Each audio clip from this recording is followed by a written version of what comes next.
बोकारो दिन भर में आज बोकारो में नेशनल हाईवे 23 के किनारे भारी मात्रा में फेंका हुआ दवा मिलने और फिर उसे जला जाने की हरकतों की खबर के बाद कई सवाल खड़े हो गए और कई सवाल के घेरे में भी प्रशासन ने पूरी घटना को गंभीरता से लिया है। 3 सदस्यीय टीम बनाकर गहन जांच शुरू हो गई है। हमारे और आपके जिंदगी से जुड़े इस मामले की पूरी जानकारी देंगे बस कुछ ही देर में। नमस्कार, मैं हिमांशु हाजिर हूं बोकारो दिन भर लेकर। बोकारो की खबरों में एक ही छत के नीचे स्वास्थ्य सुविधाएं प्रदान करने की कोशिश को लक्ष्मी मार्केट स्थित डीलक्स मेडिकल ने और मजबूती दी है। रांची के पल्स हॉस्पिटल के डॉक्टर की राय आपको मिल सकती है, पर कब और कैसे बताएंगे।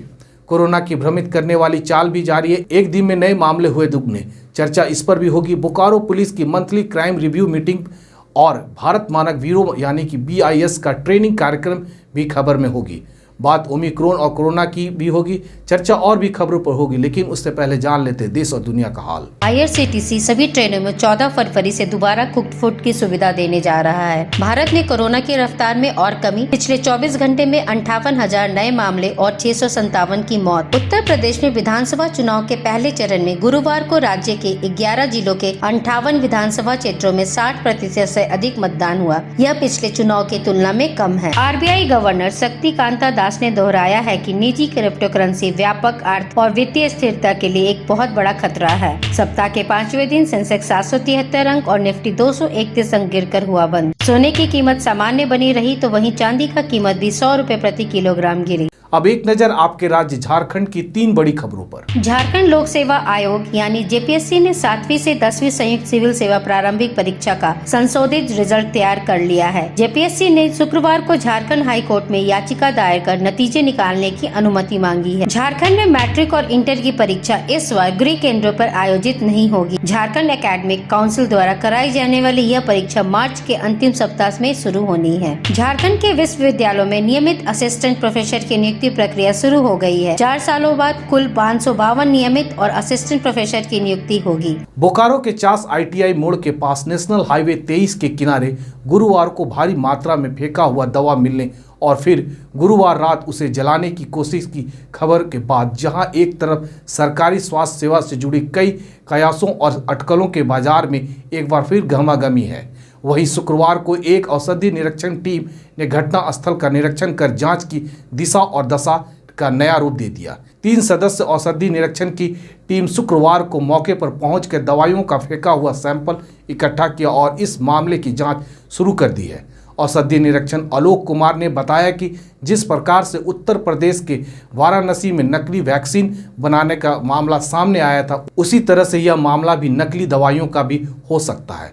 साथ ही मौके से HIV जांच किट भी बरामद किया गया जिसमें मैन्युफैक्चरिंग चाइना की है। उन्होंने बताया कि इस किट में बैच नंबर अंकित नहीं है, जबकि इंपोर्ट नंबर इनमें अंकित किया गया है। औषधि निरीक्षण आलोक कुमार ने यह भी कहा कि जो दवाइयां यहां जलाई गई है उसे जीवन रक्षक दवाइयां, विटामिन के साथ कई अन्य दवाइयां भी है। आपको बता दें कि गुरुवार को सड़क किनारे दवाई मामला मीडिया में फ्लैश होने के बाद देर रात उसे जलाने का प्रयास किया गया।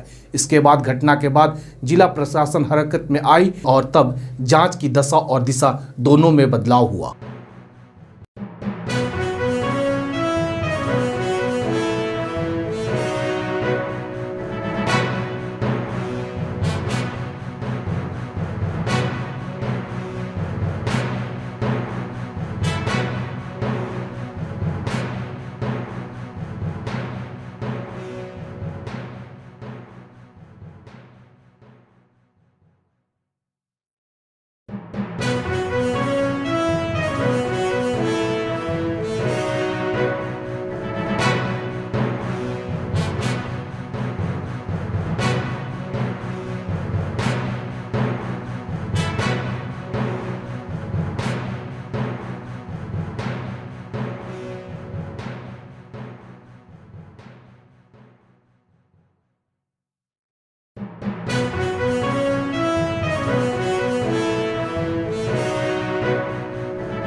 अस्पताल का हो सकता है, क्योंकि इतनी भारी मात्रा में दवा जो है रिटेलर रिटेलर तो नहीं रख सकता है, होलसेलर के पास हो सकता है, लेकिन ये विभिन्न टाइप का है। सभी प्रकार का यहाँ पे दवा मिल रहा है। प्रेगनेंसी के लिए जो इंजेक्शन होता है वो है, कुछ मल्टीविटामिन्स का भी है, कुछ प्रोटीन का भी है, वो सब दिख रहा है। कीमत क्या होगा? कीमत तो सबका अलग अलग है, 200 रुपया से लेके। वो कितना कीमत होगा, कितना भारी मात्रा में देगा? जैसा कि दिखने में है, कीमत तो हमको लगता है कि 10 लाख का होगा।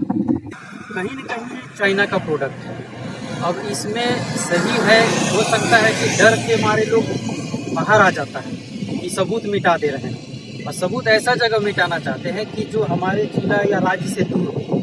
हाईवे के किनारे है, कोई भी ट्रक ला के खड़ा किया हो, रात में डंप करके चला गया। वाराणसी नहीं, मतलब कोई भी कहीं से भी हो सकता है, कुछ कह नहीं सकते हैं। तो इसमें क्या जांच सदस्य कमेटी बनी है? इसमें तो अभी हम लोग जिले में 3 औषधि निरीक्षक हैं। इसमें मैन्युफैक्चरिंग कंपनी से जांच करते हैं, जो बैच नंबर दिया हुआ है। तो इस पर कितना गंभीर मानते हैं? गंभीर तो है, ये काफ़ी गंभीर है। जीवन रक्षक दवा ऐसे फेंकना, जैसे पशु भी आते हैं, कोई बच्चा भी हो सकता है, इसको उठा के इन्गल्फ कर ले, तो वो थोड़ा रिस्की है। ऐसे कितने दिनों में जांच तो हम लोग आज से ही चालू कर दिए हैं। एक ही छत के नीचे स्वास्थ्य से जुड़ी सुविधाएं प्रदान करने वाली बोकारो के सेक्टर 4 लक्ष्मी मार्केट स्थित डीलक्स मेडिकल में अब रांची के पल्स सुपर स्पेशलिटी हॉस्पिटल के चिकित्सकों का विशेष सेवा मिलेगी। नई सुविधाओं के तहत शनिवार यानी कि 12 फरवरी से हर शनिवार को, रविवार को सुबह 11 बजे से शाम 4 बजे तक विभिन्न विभागों से संबंधित पल्स के वरिष्ठ चिकित्सकों की ओपीडी का लाभ मिल सकेगा। साथ ही आपातकालीन परिस्थिति के लिए पल्स में तुरंत चिकित्सा सुविधा प्रदान करने की दिशा में भी यहां सहयोग किया जाएगा।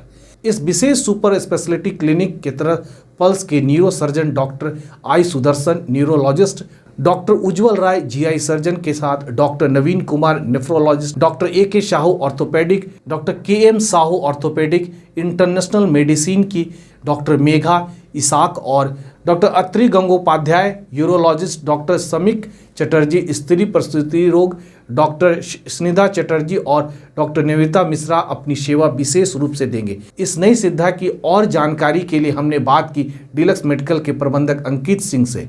अन्य जानकारी देने के अलावा उन्होंने बताया कि जिनको ज़रूरत हो वो मोबाइल नंबर पर संपर्क कर सकते हैं और OPD अपॉइंटमेंट बुक करवा सकते हैं। कल दिनांक 12 फरवरी को रांची स्थित पल्स सुपर स्पेशलिटी हॉस्पिटल से कई डॉक्टर की टीम आने जा रही है। ये बोकारो के लिए बहुत खुशी की बात है कि एक छत के नीचे सभी मिलकर के स्वास्थ्य सेवा प्रदान करने का प्रयास करेंगे, जिसमें आपको neurologist doctor neuro surgeon doctor Sai Sudarshan और पल्मोनोलॉजी के डॉक्टर अत्रि गंगोपाध्याय, फिर यूरोलॉजी में आप और नेफ्रोलॉजिस्ट में डॉक्टर KM साहू, ये डॉक्टर के विभिन्न प्रकार के डिपार्टमेंट के डॉक्टर हर शनिवार और रविवार को प्रत्येक महीना तीसरे या चौथे रविवार शनिवार को मिला करके आने का प्रयास करेंगे बोकारो में, और बोकारो वासी को सुविधा देने का कोशिश करेंगे। तो बोकारो में डीलक्स मेडिकल में ये सुविधा स्टार्ट की गई है। पल्स हॉस्पिटल की तरफ से बहुत अच्छी सपोर्ट रही, जो मैंने बहुत प्रयास किया।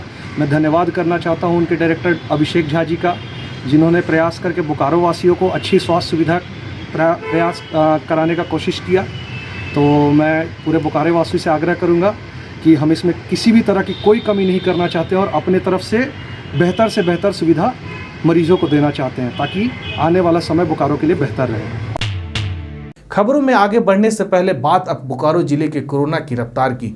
जिले में कोरोना की भ्रमित करने वाली चाल बरकरार है। पिछले 2 से 3 दिनों में नए कोरोना मामले में कमी देखने के बाद गुरुवार को अचानक एक बड़ी उछाल देखने को मिली।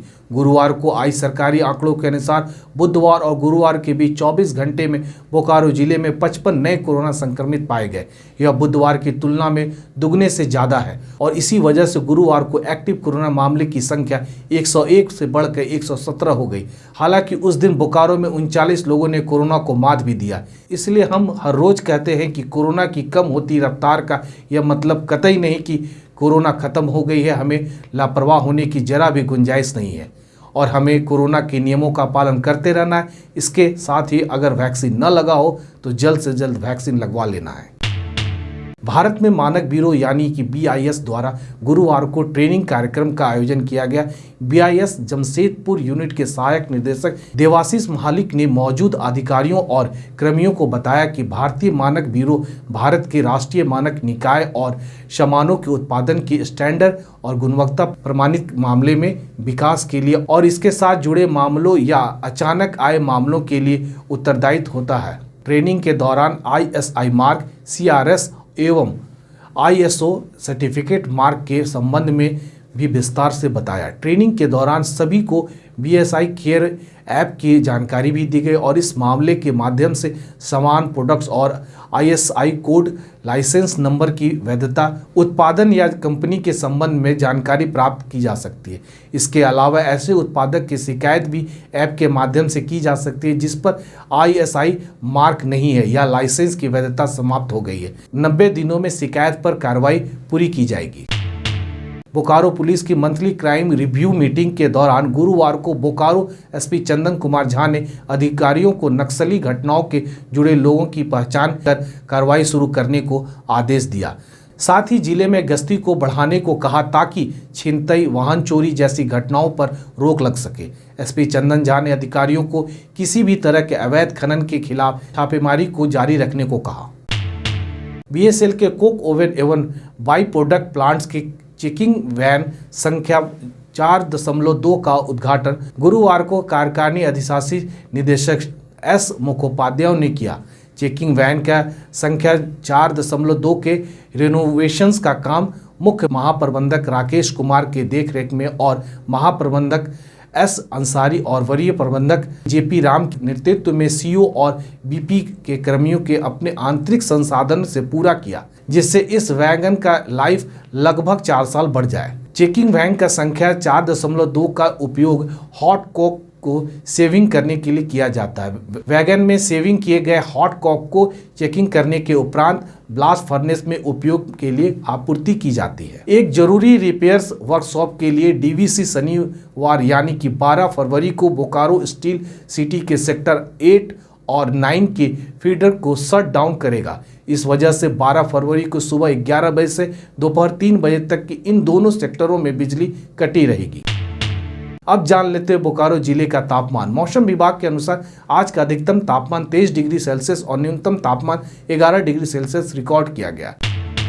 आज का comment of the day Ganesh Chandra Upadhyay द्वारा किया गया, जिन्होंने 10 फरवरी के बोकारो दिन भर कार्यक्रम के बोकारो टाइम्स YouTube चैनल पर यह कमेंट किया था। उन्होंने कहा है कि बोकारो में एयरपोर्ट कब खुलेगा सर, ये बताइए। गणेश जी, सबसे पहले तो हमारे साथ जुड़े रहने के लिए आपका बहुत बहुत धन्यवाद। जहाँ तक आपके प्रश्न की बात है, मैं आपको बताऊं कि वक्त पर जुटाए गए जानकारी के आधार पर आज की तारीख में हम 2 बात कह सकते हैं। पहले ये कि एयरपोर्ट चालू करने के लिए काम और कोशिश जारी है और इस दिशा में हर रोज़ अलग अलग स्तर पर काम भी चल रहा है, जिसमें एयरपोर्ट के फिटनेस और अन्य कार्य शामिल है। और दूसरी बात, कब तक यहाँ से उड़ान शुरू होने की संभावना है? हमारा अनुमान है कि 2022 में शुरू होना थोड़ा मुश्किल है। अपने सवाल, सुझाव और सूचना के साथ हमारे साथ बने रहें। एक बार फिर आपका धन्यवाद। आप अपने आसपास की घटनाएं और समस्याओं को हमें व्हाट्सएप कर सकते हैं। हमारा व्हाट्सएप नंबर है 9334210302। इसी तरह बोकारो के तमाम खबरों को जानने के लिए हमारे चैनल बोकारो टाइम्स को लाइक करें, सब्सक्राइब करें और शेयर करें। फिर मिलेंगे बोकारो दिन भर में सोमवार से शुक्रवार रात 8 बजे। तब तक के लिए नमस्कार। बने रहें TheTimesMedia.com पर। आप हमें Facebook और YouTube पर भी देख सकते हैं।